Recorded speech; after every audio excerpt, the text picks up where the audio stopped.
Alas Pilipinas, balak maging guest team sa PVL. Lams Lamina, babalik sa Alas. Sinubukan muna ang Galleries versus Foxes. Good day, Kachending. This is Ivan, the new voice artist of this channel. Pero bago yan, huwag kalimutang mag-subscribe, click notification bell para lagi kayong updated sa latest ganap at trends sa volleyball sa Pinas. Sa nalalapit na Asian Games, maaaring magbigay ang PVL ng huling pagsubok para sa Alas Pilipinas bago ang Continental Meet. Ang tagapangulo kasi ng League Control Committee na si Sherwin Malonzo ay binanggit sa pahayagang Spin.ph na muling pinag-aaralan ng liga ang posibilidad na imbitahan ang national team sa PVL Invitational na sa susunod na buwan. Muling binuhay ang ideya na tinalakay na sa mga nakaraang taon ngunit hindi kailanman natuloy.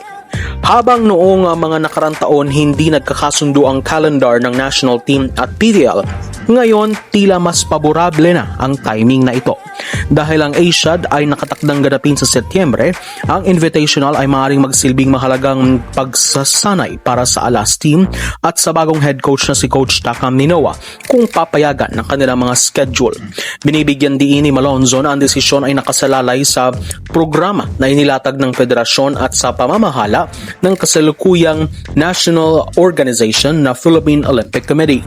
Samantala, ang liga ay nakapagplano na kung paano nito balak tapusin ang invitational field. Sinabi ni Malonzo na ang naungunang 4 teams na may pinakamataas na weighted average ng rango mula sa 2026 PVL All-Filipino Conference at ang kasalukuyang PVL On Tour ang unang makakatanggap ng mga imbitasyon at magkakaroon ng tinatawag niyang right of first refusal. Kung alinman sa mga naungunang 4 na koponan ang hindi pumili na lumahok, ang liga ay magpapatuloy sa pagtrabaho pababa sa mga rankings o sa weighted standings hanggang mapuno ang lahat ng 4 na pwesto sa PVL. Tulad ng sa mga nakarang edisyon, inaasahang di nga may mga international teams na sasali sa naturang kompetisyon. Samantala, ang unang tagumpay ni Lams Lamina sa PVL ay mukhang magiging huli niya muna sa ngayon. Kakatapos lang makatulong sa Galleries Tower High Risers na makuha ang panalo sa 4 sets kontra Farm Fresh nitong Sabado.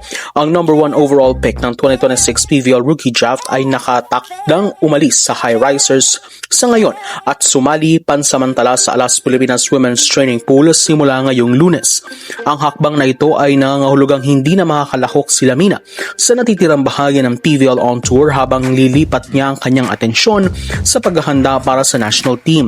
Alinsunod sa patakaran ng liga na nagbabawal sa sabayang paglahok sa national team at preseason tournament. Pinakinabangan ni Lamina ang kanyang nag-iisang pagkakataon sa tour. Lumabas mula sa bench upang makapagbigay ng 7 excellent sets habang tinulungan ng Galleries Tower na makamit ang first win. Ang balita ay binahagi ni Galleries Tower and National University Strength and Conditioning Coach Kim Beho sa pamamagitan ng social media kaagad pagkatapos ng laban. Ang kanyang dating kasamahan sa NU at Alas Pilipinas stalwart na si Bella Belen ay tinanggap naman ang young playmaker pabalik sa national team. Ang dating bituin ng NU ay sasali sa national team kasama si Captain Gia de Guzman at Akari playmaker Mars Alba sa kasalukuyang pool ng mga setter habang patuloy na bumubuo ng chemistry ang nationals bago ang sunod-sunod na mga international campaigns. Para kay Lamina, ang pagtawag ng Alas ay dumating kaagad pagkatapos simula ng kanyang professional career kasamang High Risers na nagmamarka ng isa pang mahalagang hakbang sa kung ano ang naging isang promising na simula sa buhay PVL niya. So that's it for today's trending. Don't forget to subscribe and click the notification bell para update kayo dito sa ating channel.